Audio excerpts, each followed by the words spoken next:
मेरा रब अल्लाह कुरान हकीम के अंदर इरशाद फरमाता है, अल्लाह ने फरमाया, खालिक कायनात ने फरमाया, हर एक चीज का खालिक, हर एक चीज का मालिक, जिसने तुझे पैदा किया, मुझे पैदा किया, जिसने जमीनों को बनाया, जिसने आसमानों को बनाया, जिसने चांद को पैदा किया, सूरज को पैदा किया, खुशकोतर को पैदा किया, लालो गोहर को पैदा किया, जिसने हर एक चीज को पैदा किया, वो तेरा मेरा रब कुरान हकीम के अंदर इरशाद फरमाता है, या अय्युहल्लज़ीना आमनुत्तकुल्लाह।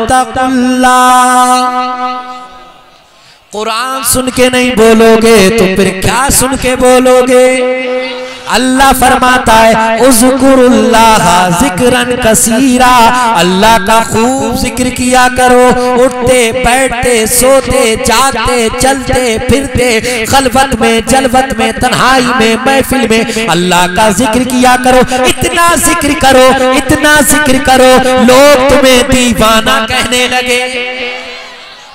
लेकिन आज हमें क्या हो गया, हमारे मुआशरे को क्या हुआ, हमारे समाज को क्या हुआ? हमारे बहुत से ऐसे भाई भी हैं कि 24 घंटे पूरे गुजर जाते हैं, हमारे भाई की जबान पर अल्लाह का नाम नहीं आता है।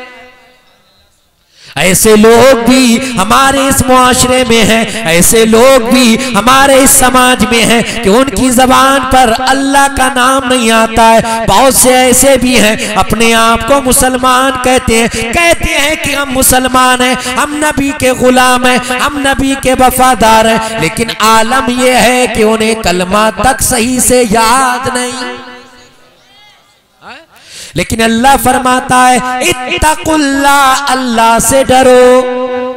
ऐ ईमान वालो, ऐ कलमा पढ़ने वालो, ऐ अपने आप को मुसलमान कहने वालो, इत्तकुल्लाह, अल्लाह से डरो, अल्लाह का खौफ अपने दिलों के अंदर लेकर आओ। आज हमारे दिलों में खुदा का खौफ नहीं रहा, हम नमाजें नहीं पढ़ते हैं, हमारे दिलों में खुदा का खौफ नहीं, हम रोजे नहीं रखते हैं, हमारे दिलों में खुदा का खौफ नहीं, हम अपने माल की ज़कात नहीं निकालते हैं, हमारे दिलों में खुदा का खौफ नहीं, हम अपनी खेती का उश्र नहीं निकालते हैं, हमारे दिलों में खुदा का खौफ नहीं, हम अपने माँ बाप की खिदमत नहीं करते हैं, हमारे दिलों में खुदा का खौफ नहीं, हम अपने भाइयों के हुकूक अदा नहीं करते हैं, हम दूसरों की जमीनों पे कब्जा किए हुए बैठे हैं, हम दूसरों की जमीनें जोत रहे हैं, हम दूसरों की बेमानियां कर रहे हैं। आखिर कब तक करोगे, कब तक करोगे?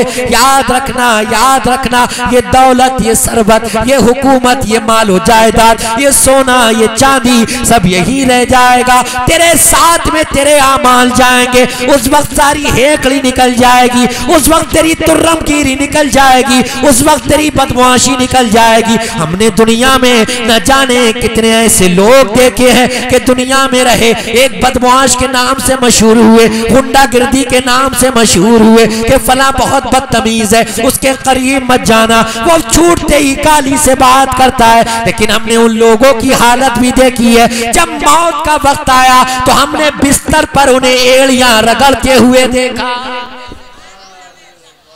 मौत ने उनकी अकल निकाल दी, सारी हेकड़ी निकाल दी।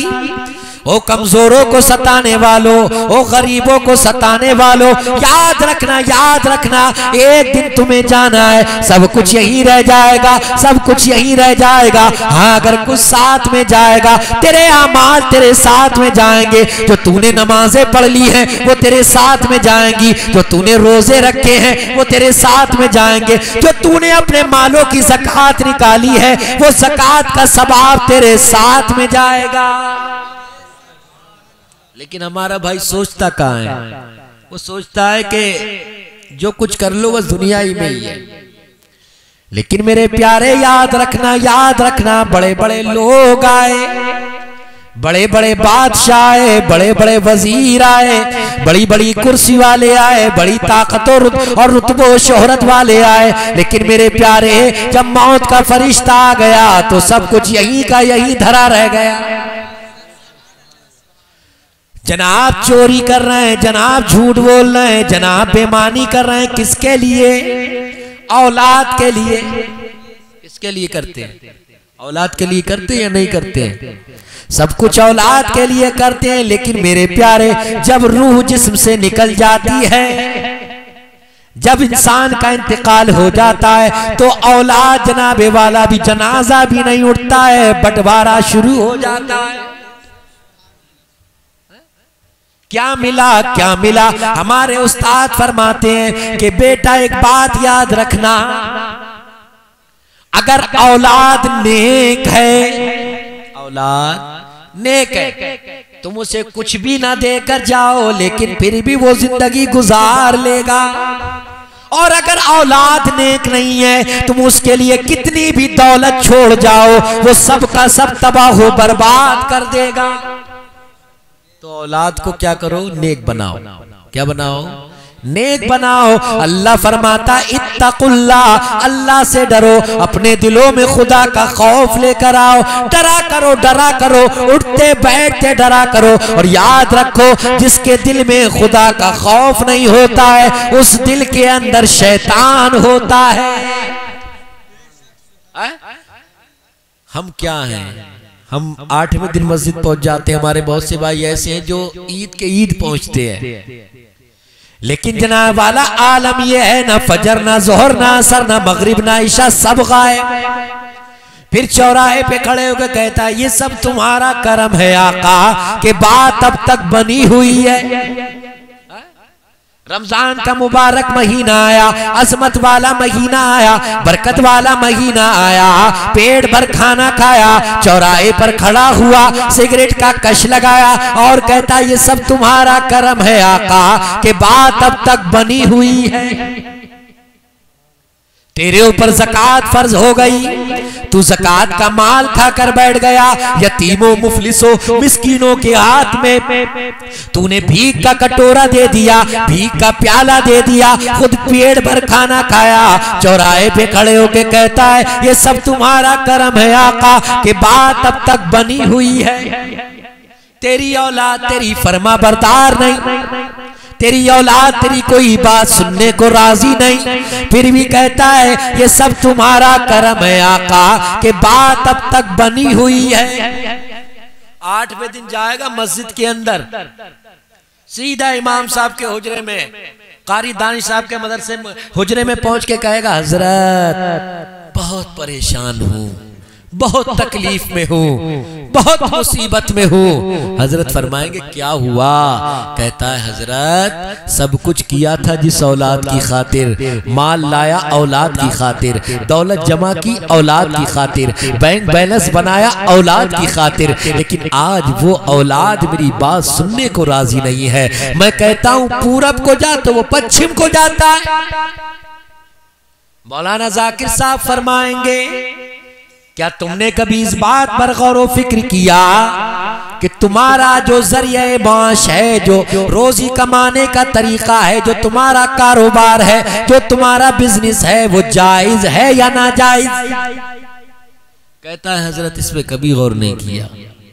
हजरत फरमाएंगे क्या तूने कभी अपने माल की ज़कात निकाली? कहता है हजरत कभी नहीं निकाली। तो जनाब वाला ये उलमा इकराम की जमात फरमाएगी जब तूने अपने माल की ज़कात नहीं निकाली, तूने वही माल अपनी औलाद को खिला दिया, अपने बच्चों को खिला दिया, उससे जो खून बना वो जायज़ नहीं बना, नाजायज़ बना। अब वो बच्चा इस्लाम से भी बगावत करेगा, वो कवानीन शरीयत से भी बगावत करेगा, वो माँ बाप से भी बगावत करेगा। होना तो ये चाहिए था तू नमाजी होता, तेरे बच्चे नमाजी होते, तू ज़कात देने वाला होता, तेरे बच्चे शब जिंदा बेदार होते, तू रोजा रखने वाला होता, तेरे बच्चे तेरे फरमा बरदार होते, मोहल्ले के लोग, बस्ती के लोग, गांव के लोग, शहर के लोग, कस्बे के लोग तेरे बच्चे को देखते, तेरे बच्चे की तारीफ करते, कितना अच्छा बच्चा है, कितना खूबसूरत बच्चा है, इसके अखलाक लाजवाब है, इसका चलना लाजवाब है, जहां मिलता है दूर से सलाम करता है, मस्जिद का नमाजी है, बड़ों की इज्जत करता है, छोटों पे शफकत करता है। तेरे बच्चे की तारीफ तेरे सामने की जाती, उस वक्त अपनी जबीने नियाज को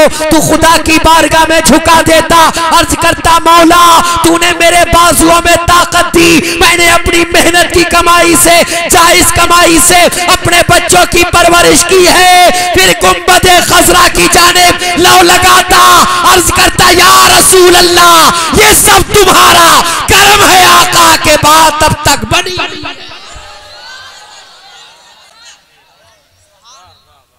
अब था मजा कहने का, वो क्या कि नमाजों से दूर, रोजों से दूर। फिर कहता है ये सब तुम्हारा करम है आका के बात अब तक बनी हुई है। हमने अपने बच्चों की परवरिश सही नहीं की। हमने अपने बच्चों को, मैं अपनी उन माओं से कहना चाहूंगा, हाल ये है, मुआशरे का हाल ये है, बच्चा रोता ना तो माँ उसके हाथ में मोबाइल देती है, कोई गाना लगा दिया, कोई ड्रामा लगा दिया, कोई नौटंकी, कोई फिल्म लगा दी, बच्चा खामोश हो जाता है।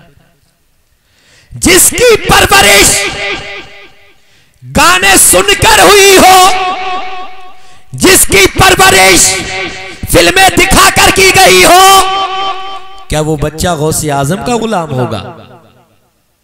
क्या वो बच्चा ख्वाजा हिंद की सीरत पर चलेगा? क्या वो बच्चा शाजी मोहम्मद शेर मियां के नक्शे कदम पे चलेगा? हरगिज नहीं, हरगिज नहीं। होना तो ये चाहिए था, होना तो ये चाहिए था। फरमाया ये गया है कि पहली दरसगाह, पहला मदरसा बच्चे के लिए माँ की गोद है।